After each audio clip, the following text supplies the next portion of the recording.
इस दास के ऊपर दया बख्शी है, वो दिव्य दृष्टि दे दी इस ज्ञान को समझने की और इनके अज्ञान की परख करने की, और वो आपको आसानी से करवा देगा। दास 2 मिनट में समझ जाओगे वास्तविकता क्या है। सतलोक के अंदर ऐसी ही सृष्टि है, ऐसे ही मनुष्य, वह पशु पक्षी नहीं है, ये कीड़े मकोड़े नहीं है, वहाँ सदाबहार वृक्ष है और सदाबहार वहाँ के काजू किस्मत सेब संतरे और फल फूल फ्रूट सारे सदाबहार हैं। वहां जाने के बाद प्राणी ना वृद्ध होता ना उसकी मृत्यु होती।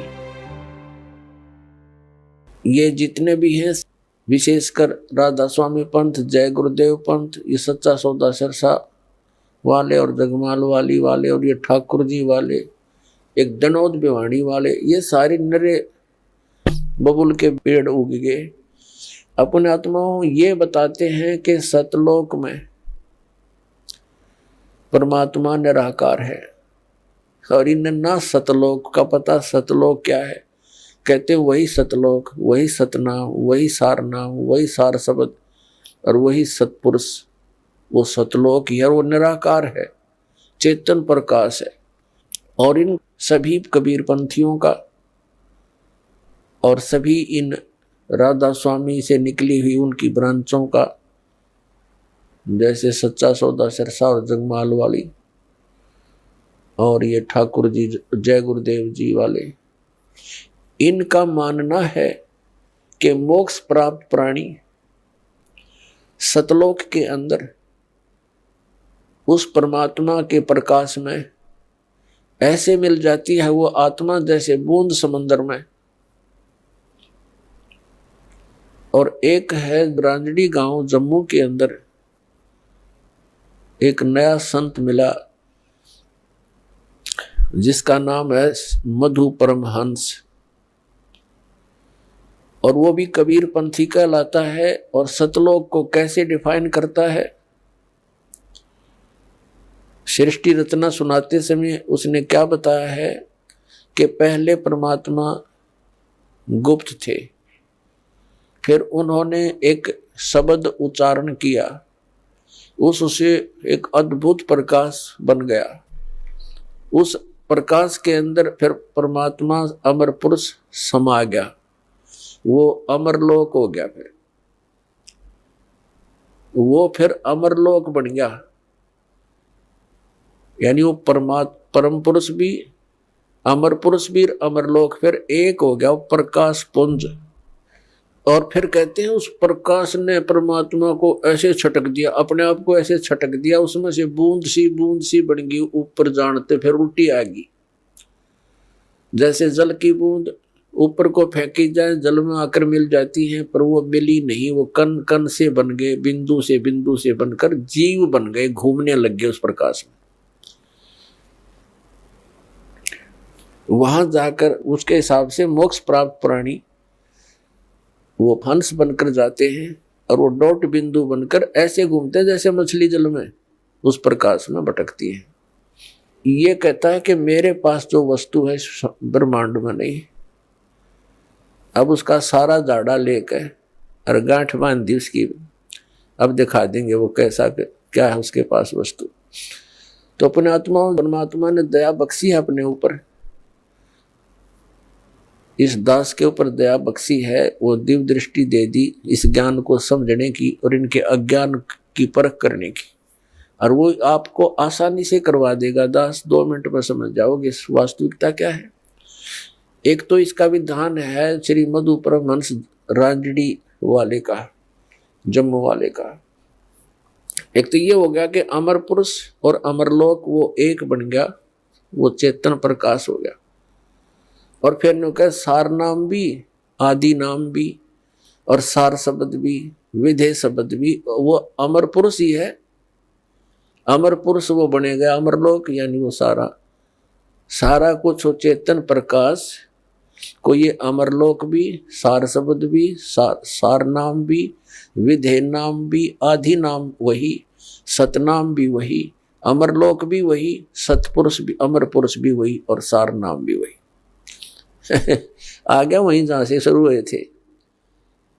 ए भगवान, ये बोली आत्माओं को क्या पता भी महात्मा जी पहुंचे होंगे, सतलोक देख कर आएंगे। खक देखा उन्हें सतलोक के अंदर ऐसी ही सृष्टि है, ऐसे ही मनुष्य, वह पशु पक्षी नहीं है, ये कीड़े मकोड़े नहीं है जो वहाँ सदाबहार वृक्ष हैं और सदाबहार वहाँ के काजू किस्मत सेब संतरे और फल फूल फ्रूट सारे सदाबहार हैं।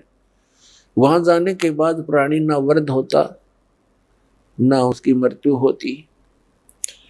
अपने आत्मा यदि हमने वहां जाकर के न्योय धक्के खाने हैं, डोट बन कर घूमना, क्या आनंद होया? वो खाक आनंद है। मोक्ष का अर्थ होता है वो जिसके ऊपर जैसे कोई बंधन में ना हो। हम यहाँ कर्मों के बंधन से बंधे हुए हैं, वहां कर्म नहीं है। निष्कर्म में मोक्ष प्राप्त होता है, बिना किए प्राप्त होती हैं सब सुविधाएं, उसको निष्कर्म में मुक्ति मानते हैं। तो वहां जाने के बाद देखो, आप देखते हैं प्रत्येक व्यक्ति चाहता है काम थोड़ा करूं, ना करूं तो घना बढ़िया और सुविधा सारी हो।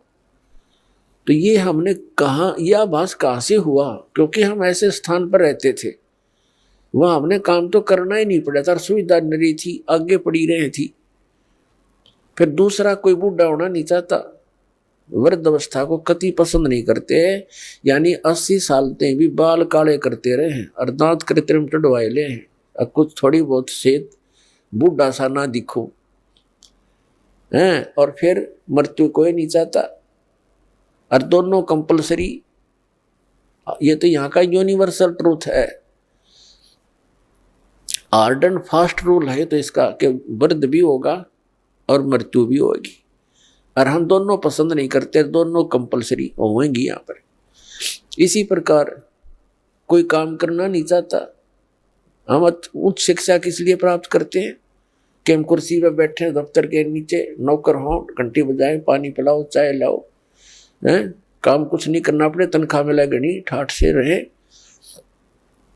तो ये हमारी प्रवृत्ति जो यहाँ हम एक नकल कर रहे हैं, एक लकीर पीट रहे हैं सतलोक के उस सुख को भूल कर, उसको छोड़कर, और वो वही प्राप्त हो सकती है। बबूल के पेड़ पर यदि कोई आम खोज रहा है बबूल के वन में और वहां कोई आम ढूंढ रहा है, उस जैसा मूर्ख नहीं। तो हम इस बबूल के वन में, इस काल के लोक में, और वो सुख खोज रहे हैं सतलोक वाले। यहाँ के स्वर्ग महास्वर्ग में भी वो सुख नहीं है। तो वो बातें परमात्मा ने हमें याद दिलाई हैं। तो प्रसंग चल रहा है कि सतलोक के अंदर आपको मनुष्य शरीर मिलेगा। वहां 3 पोर्शन है सतलोक के। जैसे अपनी कैपिटल है, राजधानी है दिल्ली, और दिल्ली एक स्टेट भी है। तो दिल्ली का जो बाह्य दिल्ली है, ग्रामीण क्षेत्र है जो, वो तो समझो बाहर की दिल्ली। फिर बीच का बाजार आ गया, और फिर प्रधानमंत्री यानी अपना सेक्रेटरीट जो राजधानी स्थल है। ऐसे ही वहां का विभाजन है। तो बाह्य जो क्षेत्र है कति बाहर के साइड का सतलोक का, उसमें बाग बगीचे, फल, झरने, नदियां बह रही है। उसके नेक्स्ट जो सेकंड पोर्शन है, उसके अंदर पूरे आपके बहुत सुंदर सुंदर महल बने हुए जो खाली पड़े हैं, जहां से आप आए हो छोड़कर। एक एक परिवार का पूरा द्वीप है। जैसे आप किसी भी अधिकारी, कर्मचारी या पैसे वाले सेठ के मकान को देखोगे, वो क्या बनाता है? बड़ी कोठी हो, एक अच्छा आगे आंगन हो, लान जिसे बोलते हैं, और उसके अंदर फल फ्रूटों के पौधे पादे लगे हों, बगीची बनी हो, झरना लगा रखा हो, तालाब हो। इस तरह की हम सुविधा खोजते हैं। और हम पिकनिक मनाने जाते हैं, पहाड़ देखने आ जाते हैं, बड़े बड़े सुंदर स्थान, झरने देखने जाते हैं। ये हमारा स्वभाव वहां से बना हुआ है।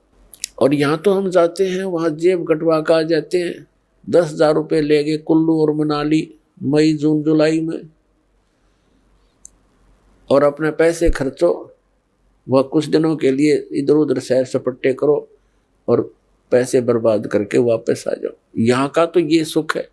और सतलोक में जाने के बाद वो कभी अभाव नहीं, कोई खर्च नहीं और किसी किस्म का कोई दुख नहीं।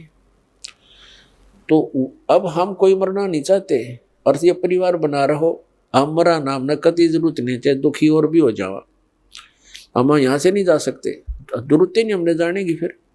लेकिन यह मृत्यु खतरनाक हमारे लिए और वृद्ध अवस्था, और ये सारा वहां होगा और वहां फिर दुख नहीं, कोई काम नहीं, अपना बहुत ही सुविधा है आपको। वहां भी आपको परमात्मा की याद बनी रहती है, परमात्मा की जो सिमरन वहां भी आपने करना होता है। उस सिमरन का इतना आनंद आता है, कई व्यक्ति सोचते हैं फिर वहां करें क्या, वहां परमात्मा की याद, वहाँ बहुत सब सुविधाएं हैं जो या वर्णन नहीं कर सकते। वहाँ आपको पता भी नहीं चलता कितना समय बीत जाता है और आप सदा सुखी रहते हो। कोई राग द्वेष नहीं, कोई ऐसी चीज का अभाव नहीं जिससे राग द्वेष बने, कोई ऊंचा बड़ा नहीं, छोटा बड़ा नहीं, वहाँ पर सबको एक जैसी सुविधा है। तो ये सतलोक के अंदर सभी सुविधाएं हैं और वहाँ पूर्ण मोक्ष है वो प्राणी, कोई प्रतिबंध नहीं। क्योंकि जितने भी यहाँ कानून बनाए जाते हैं निकम्मे आदमियों के लिए बनते हैं। जो नागरिक अच्छे होते हैं वो तो वैसे अपना सद्भावना से रहते हैं, वो कोई अपराध करते नहीं। तो वहाँ सभी नागरिक सही हैं, उनका कोई द्वेष नहीं, राग नहीं, क्योंकि यहाँ से वही प्राणी जाएगा जिसका नेचर सुधर जाएगा और भक्ति धन हो जाएगा। तो यहाँ आपका व्यवहार और स्वभाव सुधारने के लिए प्रैक्टिकल कराया जाता है।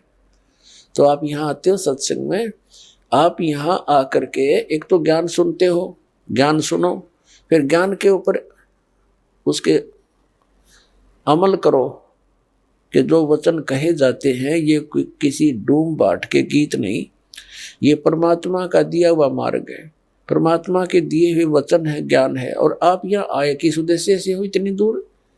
आप ज्ञान सुन के उस पर प्रैक्टिकल करें, उसको अंजाम में लाए, उसके ऊपर उस गाइडलाइन पर चलें। अब जैसे यहाँ आते हो आप, यहीं से अपने आप को सुधारना शुरू करो।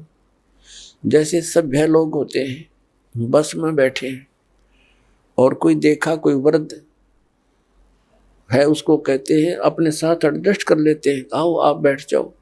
और कुछ ऐसे नेक होते हैं अपनी सीट छोड़ देते हैं, आओ जी आप बैठ जाओ। तो पुछले पुण्य कर्मी प्राणी है वो, ऐसे स्वभाव जिनका बना हुआ। अरे किन्हों का क्यों खड़ा रहे, तो वो कैसा व्यक्ति है। तो ऐसे ही आपने ये एडजस्टमेंट, ये प्रैक्टिकल यहाँ करना है। किसी चीज की कोई अभाव हो भी जाए तो उसमें ज्यादा व्याकुल नहीं हो, अपने आप को एडजस्ट करना सीखे, एक दूसरे को अपने साथ सेट करके अपना टाइम ऐसा बढ़िया बितावा। 3-4 दिन यहाँ रहो इतने। तो इसी प्रकार हम यहाँ उन्हीं को वहां जाएगा जिसका स्वभाव भी बदलेगा और आपका अंदर अभिमान कम हो जाएगा। अभिमानी प्राणी वहां नहीं जा सकता। तो यहाँ से आपको बिल्कुल सुधार के और भक्ति से परिपूर्ण करके तो वहां भेजा जाएगा। तो वो व्यक्ति फिर वहां जाकर एक सभ्य समाज बन जाएगा। वहां विकार होते ही नहीं, क्योंकि वो शरीर ऐसा नहीं है, वहां विकार नहीं। तो कहने का भाव ये है कि वहां जाकर के हमने वो सब सुख प्राप्त होंगे।